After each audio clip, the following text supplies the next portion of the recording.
Oke. Jadi kalau kita lihat ini, pipa Pralon tidak sepenuhnya dibenamkan. Ada bagian yang kemudian dibiarkan kira-kira 10 cm dari tempat mata air itu kemudian mengalirkan airnya. Jadi kalau kita lihat dari atas itu seperti ini, ya, potongan dari Pralonnya. Dan kalau kita lihat dari agak kemiringan ini, terlihat betul Pralonnya. Dan karena ini adalah mata air, sehingga Pralon ini tidak perlu lagi dipasangkan filter sebelumnya. Jadi kalau kita lihat di sini kebeningan airnya,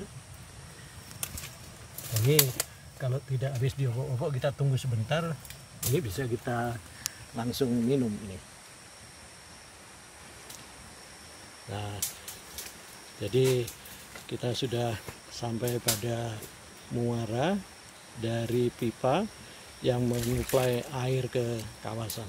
Oleh karena itu, mengapa saya sendiri berani langsung meminum air yang ada di saung itu, karena tahu bahwa sumber airnya itu adalah mata air ini. Berada di balik batu-batuan besar, ya. Dan untuk mereka yang tidak biasa ke hutan, maka keberadaan mata air ini pasti tidak akan terdeteksi. Dan dari tempat bermain babi itu hanya sekitar 10 meteran, ya, 10 meteran di wilayah itu, ya, di semak-semak, di balik semak-semak itu adalah wilayah tempat bermainnya babi hutan itu. Jadi batuannya kalau dihitung di sini ada yang besar 1, 2, 3, 4, 5, 6, 7, 8. Jadi cukup besar. Alhamdulillah sudah bisa bertemu dengan sumber air yang setiap hari kita gunakan ini. Di balik semak-semak ini adalah tempat bermainnya babi hutan. Ini tanaman yang kita lihat tadi akarnya menyangga menahan batu-batuan. Dan dari kerimbunan semak belukar ini terus terang yang tidak terlatih tidak akan pernah bisa mendeteksi adanya sesuatu yang berharga di sini, adalah mata air. Dan yang dengan Ihin mungkin dari pengalamannya, dia bisa mengetahui bahwa ada mata air di sini. Yang memerlukan air juga di Desa Arjasari itu umumnya menggunakan sungai. Ya, seperti yang tadi kita lihat, Pralonnya ditindih sama batu-batuan besar sehingga tidak berlarian. Seandainya air cukup deras karena hujan juga cukup lebat. Ini sedang dibuatkan penahan airnya. Jadi mereka cukup berdua untuk mengangkat batu-batuan itu. Nah, ini adalah pipa,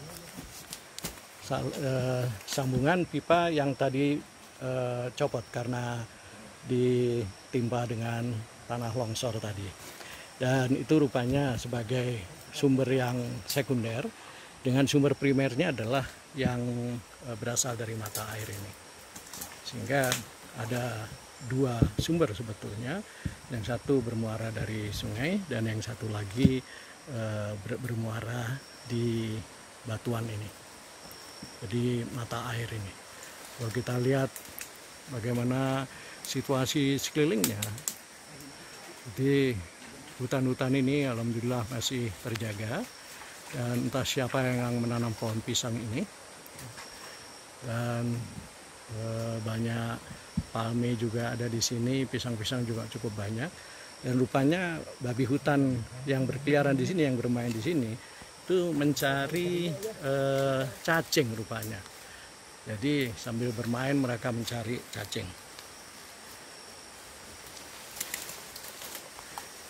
Kita di Kumaha Kendai tah? Iya Pak, di Cai Lentang. Oh, yang sama ini sedang membuat saluran air untuk mencegah jangan sampai air kalau hujannya deras kemudian masuk mengotori mata air ini.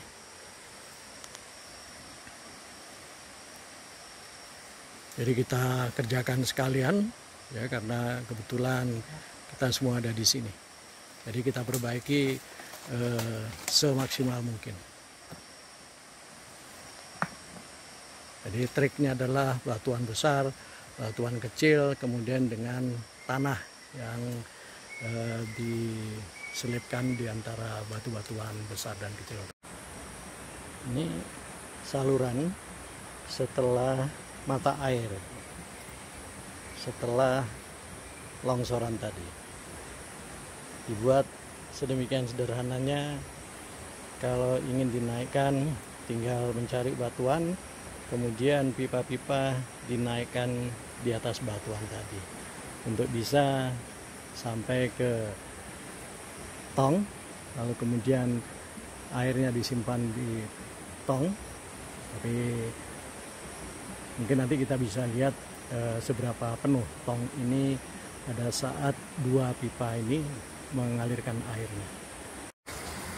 Alhamdulillah semua sudah selesai, baik pelebaran dari sumber mata airnya, tempat penampungannya, lalu kemudian yang terkena longsor dan penampungan di tong biru ini.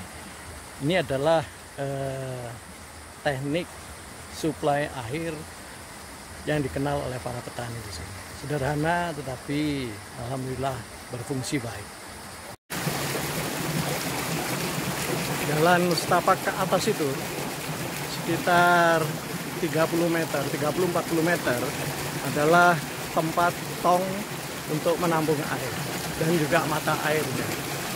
Dan tidak jauh dari mata air tadi kita sudah menjumpai lagi sungai yang akhirnya mengalir airnya ini sampai ke Citi sana.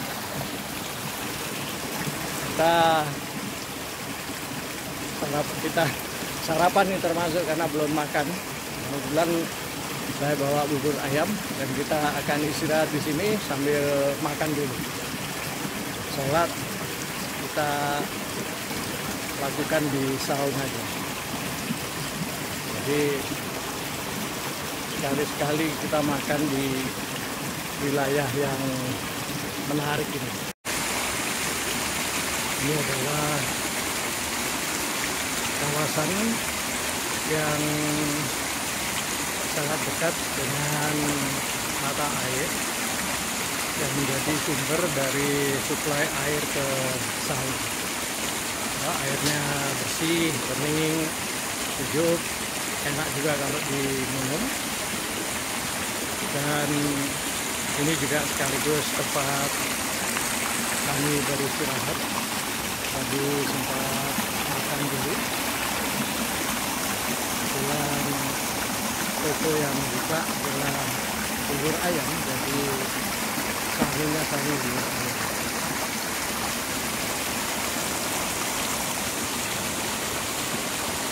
Ini suasana yang tidak setiap hari bisa kita nikmati, dan ini juga pengalaman pertama saya sampai ke sumber mata air dari suplai air di sana. Sangat menarik. Nah, bagaimana ini untuk kemudian mengubahnya menjadi wilayah wisata. Karena pasti memerlukan biaya yang cukup besar dan juga tenaga yang cukup